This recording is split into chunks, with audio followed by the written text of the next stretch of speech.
여러분 반갑습니다. 김범곤의 연금수업 곤쌤 김범곤 인사드립니다. 자, 이번 시간 주제는요, 곤쌤 질문 있어요 코너입니다. 여러분들이 일주일 동안 질문 주신 내용들을 모아서 이번 시간 영상 속에서 질문과 답변을 전달해 드리도록 하겠고요. 이번 주는 ETF와 관련된 질문 사항들을 싹 한번 모아 보았습니다. 자, 먼저 첫 번째 질문은 ETF 과표 증분과 관련된 질문 사항입니다. 먼저 질문 한번 읽어보고 답변 전달 드리도록 할게요. 자, 현재 국내 상장 커버드콜 ETF와 국내 상장 해외 커버드콜 ETF 투자 중입니다. 아마도 배당금이 많이 발생될 거고요. 그리고 매달 말일 기준으로 분배금을 지급받고 있습니다. 라는 부분이고요. 첫 번째 질문은 과표 증분 관련된 부분인데, 자, 일반적으로 배당을 목표로 할 경우 매달 적립식 매수를 합니다. 그리고 매수할 때마다 매수가도 다르고, 그 다음에 과표 기준 금액도 다를 텐데, 이 과표 증분을 계산할 때 어떻게 해야 하는가라는 겁니다. 자, 일단은 과표 증분을 여러분들이 계산을 할 필요는 없습니다. 사실 증권사에서 알아서 발표를 해주고 있는 부분들이기 때문에 여러분들이 임의로 계산을 해볼 필요도 없고요. 그리고 어떤 기준에 의해서 계산이 되는지 여부조차도 우리가 알 방법이 없습니다. 따라서 과표 증분과 관련된 부분들은 자산운용사 홈페이지에 들어가서 분배금 조회하시게 되면 내가 받은 분배금 옆에 그 다음에 과세 기준금액에 대한 부분들 조회할 수 있는데, 그때 세금이 있는가 없는가 여부만 따지면 될 부분들이고요. 그리고 내가 지급받는 배당금에 대해서 과세 기준금액에 대한 부분들은 조회하면 다 나옵니다. 그래서 내가 지급받는 분배금 대비 세금이 얼마가 부과되는지에 대한 부분들은 증권사에서 이미 다 서비스를 제공을 해주고 있기 때문에 여러분들이 일일이 하나씩 세금 계산해서 굳이 그렇게까지 할 필요는 없다라고 볼 수 있을 것 같고요. 자, 두 번째로는 운용사에서 표기되는 과표 기준금액은 ETF를 가지고 있는 사람마다 매수 날짜도 가격도 다를 텐데, 과세 기준가에 따라서 세금 부과되는 방식이라면 과세 기준 금액이 무슨 의미가 있는 걸까요? 라는 부분들이고요. 금융회사는 당연히 공시자료예요. 공시를 해야 될 의무가 있기 때문에 공시 자료를 주는 거고요. 그리고 커버드콜 ETF의 안에 있는 콜옵션 매도에 따른 프리미엄이 사실 세금이 없는 부분인데, 어느 정도까지 프리미엄이 반영이 되고 있는지, 그리고 보유한 종목에서 어느 정도의 분배금이 발생돼서 우리에게 분배금을 지급 주는지, 사실 거기까지는 자산운용사가 오픈을 하고 있지 않습니다. 그래서 여러분들이 분배금 내역 조회할 때 옆에 나와 있는 그 과표 기준금액 가지고 이번 달은 세금이 있네, 이번 달은 세금이 없네, 이런 식으로 평가하셔도 좋고요. 사실 커버드콜 투자하면서 많은 분배금 받는데 세금 없으면 좋은 거잖아요. 그죠? 그래서 일일이 다 계산하지 마시고 세금이 그냥 없으면 없는가 보다, 이런 식으로 조금 쉽게 생각해서 넘어가 주시면 훨씬 더 좋을 것 같습니다. 자, 이어서 금리 ETF와 같이 투자금을 단기간 보관할 종목에 관련된 질문입니다. 자, 일반 계좌에서 금리형처럼 단기간 보관할 종목은 뭐가 좋을까요? 이렇게 물어보셨는데, 아마도 금리형 ETF와 관련된 영상을 보고 댓글을 남겨주신 것 같습니다. 자, 일단 금리형 ETF의 경우는 일반적으로 우리가 흔히 알고 있는 CMA 통장이나 그 다음에 RP라고 하는 환매 조건부 채권과 별다른 차이점들이 없습니다. 그리고 보통 절세 계좌 안에서 금리형 ETF를 담아뒀다가 우리가 매수 대기 자금으로 쓴다든지 아니면 안전자산의 용도로 보통 활용을 하는데요. 여러분들이 만약에 일반 계좌에서 금리형 ETF처럼 단기적으로 자금을 모아뒀다가 일정 부분 이익을 얻고자 한다면, 저는 개인적으로는 그냥 CMA 통장에 넣어둬도 상관없고요. RP 거래가 되는 증권사가 있습니다. 아마 네 곳 증권사가 RP 거래가 가능할 텐데 한번 접속해 보셔가지고, 이 RP는 사실 환매 조건부 채권이라는 이름을 쓰고 있고요. 단기자금 운용되는 거라서 안전하게 운용된다라고 보시면 돼요. 그래서 증권사에서 단기자금을 운용할 목적으로 운용하고 있는 이런 금융상품이다라고 보시면 될 것 같습니다. 그래서 금융 ETF를 매수하셔도 별다른 차이점 없고, CMA 계좌에다 넣어두셔도 되고, 혹은 RP 거래를 통해서도 일정 부분 안전하게 단기자금들을 운용을 할 수는 있습니다. 다만 차이점이다라고 한다면, 금리형 ETF의 경우는 사실 매수하거나 매도할 때 증권사 관련된 수수료와, 그리고 ETF는 펀드이다 보니까 일정 부분 보수가 빠져나가는 경우들이 있기 때문에 우리가 사실 오늘 사서 오늘 팔지는 않을 테지만 너무 짧은 기간이다라고 한다면 어느 정도 이익이 나지 않는 구조가 되기 때문에 한 30일 이내에 단기 자산이다라고 한다면 그냥 저 같으면 CMA 계좌 안에 넣어두고 운용을 할 것 같습니다. 그래서 너무 복잡하게 생각하지 마시고요. 우리가 뭐 CMA 계좌나 뭐 MMF 혹은 RP 상품들 거의 뭐 동일한 형태의 금융 상품들이니까 이러한 상품들을 가지고 잘 운용을 해주시면 좋을 것 같습니다. 자, 그리고 혹시라도 이제 뭐 그 금리형 ETF가 어떤 종류인지 잘 모르는 분들을 위해서 이렇게 화면에 이렇게 종목들 리스트를 쭉 한번 정리해 드렸으니까 한번 금리형 ETF를 투자할 때는 참고를 해주시면 좋을 것 같습니다. 자, 다음은 ISA 계좌와 연금 계좌에서 월배당 ETF의 배당금 출금과 관련된 질문 사항입니다. 먼저 질문 내용 같이 한번 읽어볼게요. 자, 세액공제를 받은 금액으로 월배당 ETF 매수 시 연금 개시 후에도 배당금 출금 가능한가요? 라는 질문이고요. 그리고 추가적으로 세액공제 받은 금액이 월배당 ETF에 있고 배당금으로 생활하고자 하는데 자, 그 출금 시 저율과세 되나요? 라는 부분입니다. 자, 일단은 세액공제 받은 금액은요, 세액공제 받은 금액, 나중에 인출할 때 연금소득세 과세 대상 소득이고요. 자, 그리고 그 금액을 가지고 월배당 ETF를 매수해서 발생되는 매매 차익 혹은 분배금에 대해서도 운용 이익으로 봅니다. 자, 그러면 세액공제 받은 금액도 연금소득세 과세 대상 소득. 자, 운용 이익도 결과적으로 연금소득세 과세 대상 소득이기 때문에 나중에 연금 개시 이후에 인출을 한다라고 하면 물론 배당금을 들어온 만큼의 자금들을 뺄 수는 있겠으나 그 빠져나가는 자금들은요, 결국에는 뭐 세액공제 받은 금액 또는 운용이익의 인출로 보는 겁니다.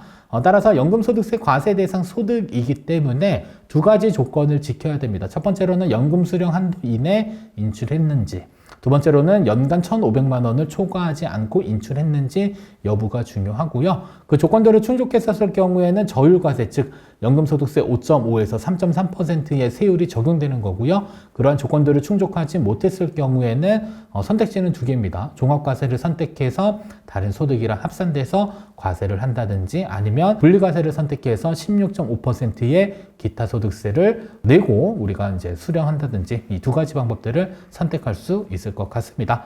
그래서 무조건 뭐 저율과세에 대한 조건들은 어차피 연금소득세 과세 대상 소득이니까 세금적인 부분들은 두 가지 조건만 잘 기억하시고요. 혹시라도 뭐 초과해서 인출하더라도 그렇게 세부담이 늘어나는 건 아니니까 한번 내가 1,500만 원 넘겨서 인출했을 때 어느 정도 세금이 발생될 수 있는지는 계산하는 거 어렵지 않습니다. 유튜브 영상에 찾아보시면 계산하는 내용들이 있으니까 한 번쯤은 시청을 꼭 해주시면 좋을 것 같습니다. 자, 다음은 ISA 계좌와 연금 계좌에서 이제 월배당 ETF 배당금 출금 관련 질문 두 번째입니다. 질문사항 먼저 한번 읽어볼게요. 자, ISA 계좌와 세액공제를 받지 않은 연금저축펀드 계좌를 통해서 이제 배당금을 받아 인출할 경우 어느 계좌를 활용하는 게 더 유리할까요? 라는 질문이고요.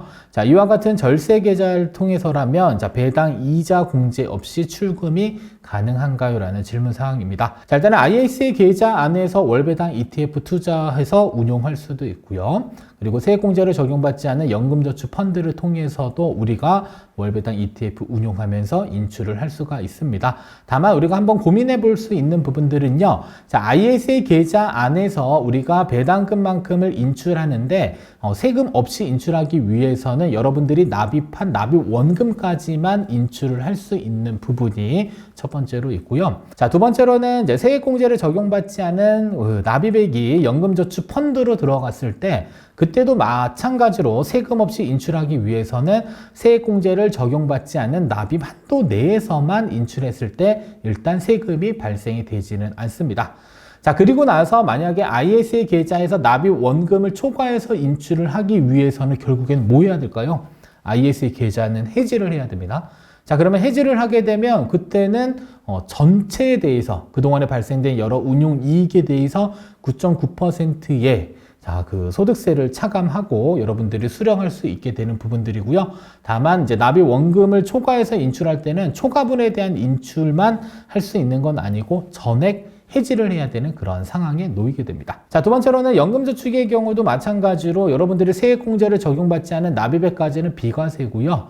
그리고 그 이상의 이제 자금들이 인출될 경우에는 소득 원천에 따라서 이제는 세액공제 받은 납입액과 운용이익의 자금들이 인출되게 됩니다. 그 자금들은 연금소득세 과세 대상 소득이기 때문에 조건들을 충족했었을 경우에 한해서만 5.5에서 3.3%의 저율과세가 적용되는 부분들이 있습니다.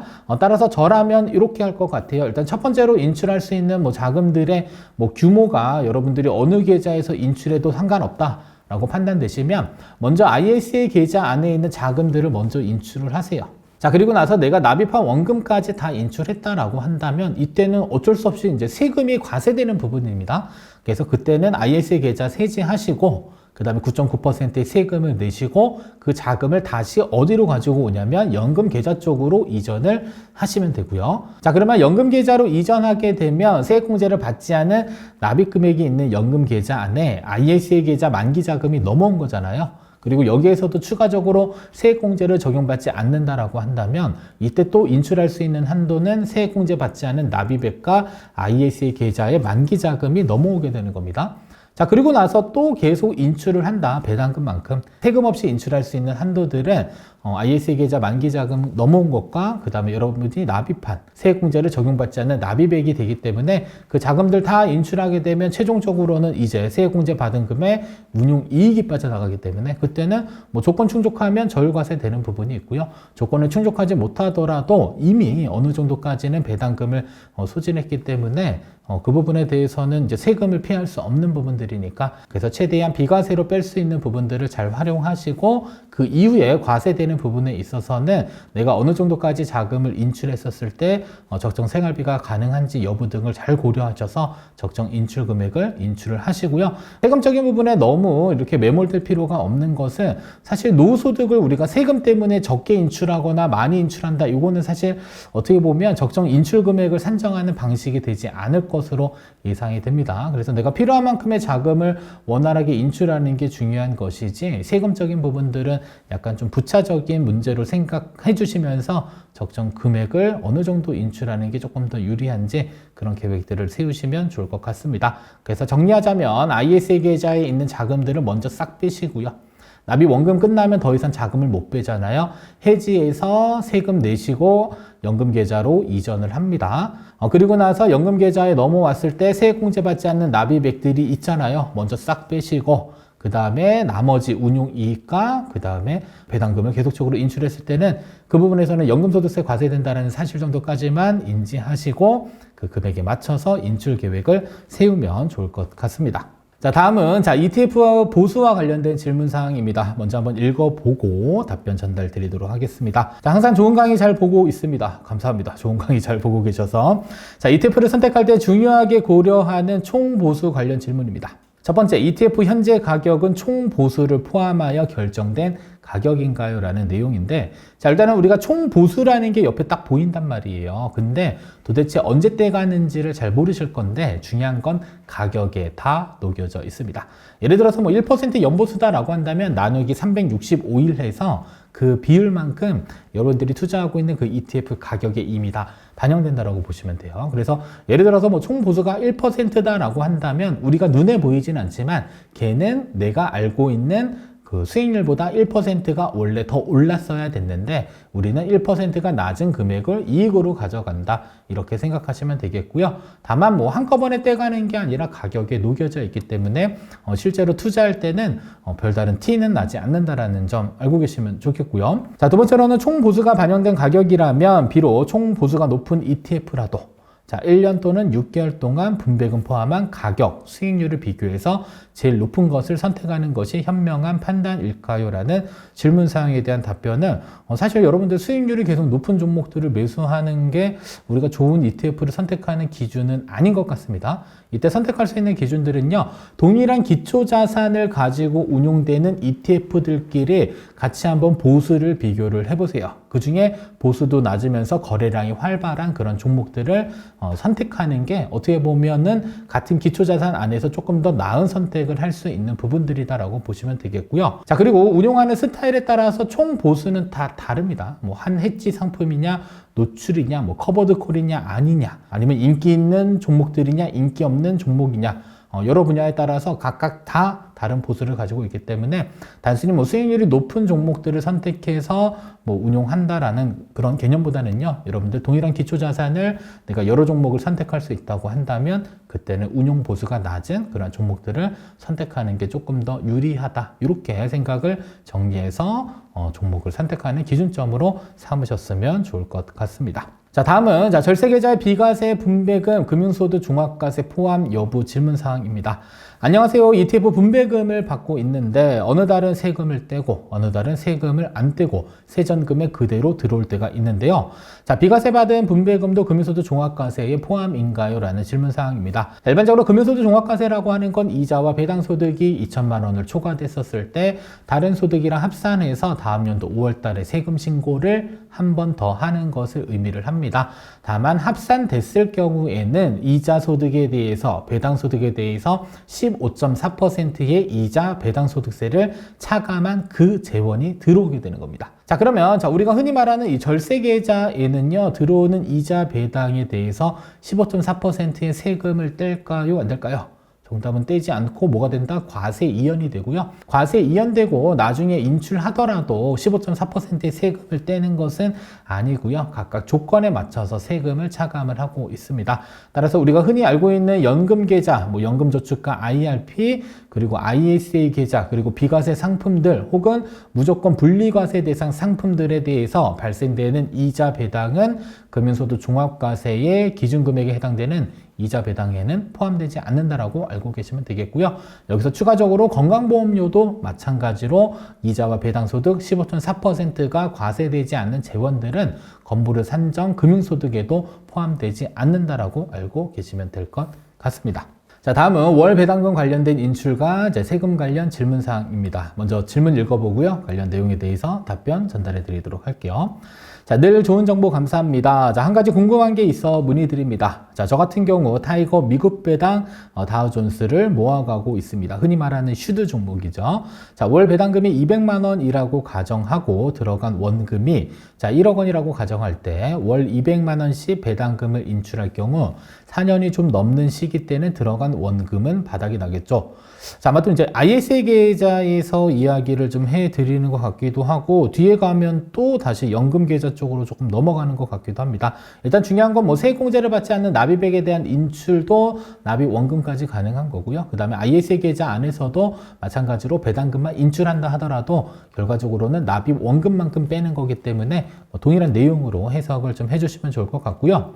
자, 그리고 인출하는 배당금을 원금으로 인식해 세금 없이 1억 원이라는 원금 금액만큼 배당금을 인출한 이후 원금으로 인식된 돈은 소진된 상황에서 다시 200만 원의 배당금을 인출하면 연금 개시를 안 한 상황에서 이 200만 원에 대한 세금은 어떻게 되나요? 라는 질문인데, 자, 일단은 우리가 연금 계좌 안에서 연금 개시하지 않고요, 운용 이익을 여러분들이 빼게 되면 그때는 연금 이외의 수령으로 봅니다.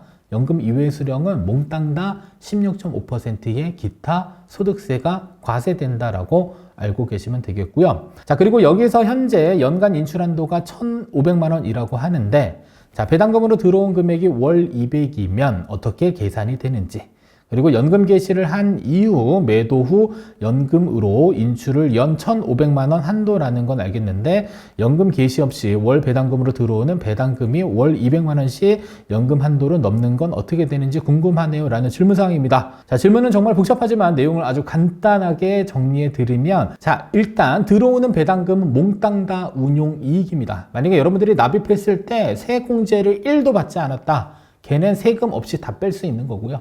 걔가 돈이 다 나갔어요. 자, 그리고 나서 이제 운용 이익만 남아있는 상태이잖아요. 내가 뭐 계속 월배당 ETF 투자해서 배당금 받는 건 다 운용 이익입니다. 다른 속성은 없습니다. 자, 그러면 이때 선택지는 두 개입니다. 연금 개시하기 전에 인출하는 것, 연금 개시하고 나서 인출하는 것 두 가지인데, 자, 연금 개시 전에 인출하면 인출 금액에 다 16.5%의 기타 소득세가 과세되는 거고요. 자, 연금을 개시해서 인출했었을 경우에는 연금 수령 한도 이내 금액 혹은 연간 1,500만 원 이내 금액을 인출했을 경우에만 연금 소득세가 저율과세, 제일 많은 건 5.5, 제일 낮은 건 3.3%의 연금 소득세율이 적용이 되고요. 자, 그리고 나서 연간 1,500만 원을 초과해서 인출하는 금액에 대해서는 종합과세 또는 분리과세를 선택할 수 있게 됩니다. 다만 여기서 질문사항에서 연간 수령 한도는 도대체 어떻게 계산되느냐 이렇게 질문을 하셨는데 중요한 건 1월 1일자 기준에 내가 가지고 있는 연금계좌 평가액에 10일 마이너스 연금 수령 연차를 반영해서 계산이 되는 부분들이 있고요. 따라서 질문사항에 대한 답변들은 너무 복잡하게 생각하지 마시고 연금이 아닌 형태로 인출했다. 다만 나는 연금 개시를 하지 않았다라고 한다면 이때는 몽땅 다 16.5%의 기타 소득세. 자, 그리고 연금 개시하고 인출하더라도 내가 배당금만큼의 자금들을 인출했는데 그 금액이 연금 수령 한도를 넘어간다든지 아니면 연간 1,500만 원을 넘어가면 그때는 다른 소득이랑 합산돼서 종합과세 또는 16.5%의 기타 소득세를 납부하고 분리과세를 선택할 수 있다. 이렇게 생각을 해주시면 좋을 것 같습니다. 자, 여기까지 더 많은 질문들을 남겨주셨지만 시간 관계상 다 말씀 못 드린다는 점 양해 부탁드리고요. 자, 이후에도 곤쌤 질문이 있어요 코너를 통해서 다른 영상을 통해서 여러분들이 궁금해하는 사항들에 대해서 영상을 통해서 풀어드리도록 하겠습니다. 그래서 언제든지 편안하게 영상에 댓글 이렇게 남겨주시면 관련 내용들 가지고 질문 전달해 드리도록 하겠습니다. 자, 그리고 질문사항에 항상 부탁드리는 닉네임이 없습니다. 계속적으로 사라지고 있습니다. 그래서 제가 여러분들을 반장님으로 모시고 있는 것들조차도 지금 까먹고 계신 것 같은데 항상 댓글 남겨주실 때는 닉네임을 포함해서 남겨주시면 제가 앞으로 댓글 읽어드릴 때 그 닉네임을 한번 부를 수 있는 기회를 주셨으면 정말 좋을 것 같습니다. 자, 지금까지 여러분의 평생 가는 연금 선생님 곤쌤이었습니다. 다음에도 더 좋은 영상으로 찾아뵙도록 하겠습니다. 감사합니다.